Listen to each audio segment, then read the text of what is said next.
Hej Martin, hvordan upplever du folkhalsrenningen i han? Det är upplevande som något helt störst, något särskilt och inte minst har vi det fick så gå under så fick det. Det var minst det 3000 folk som har mellat till så rennisna.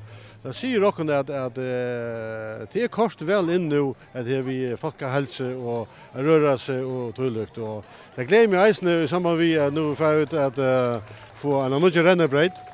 Att is angalöt ju det var den största parten av his nere som kommer renna upp och det gläder oss och så tar sig också nästan till att det enda mål vi har via bitchen rennebredd och inte minst man tar såna kan kosta ofta men det är väl tjänade pengar ut att nu få gå rum så till rennar.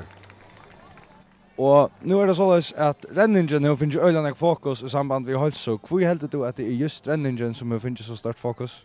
Ja, jag håller det är en erbjudande till kvar enstagen att man bjuder sig själv och lyckas som till att renna och så ger man det styrke som man själv kan offra och inpassa sig själv nära dögn till gästen och idrotten så det är något att säga. Så är ofta hit vi fotboll till handboll eller vad det så. Till mer skipa och till en timmatalva och det släppt undan här på. Tror jag håller det är ser området att vi har det på ända mål. Det är upp på enstagen.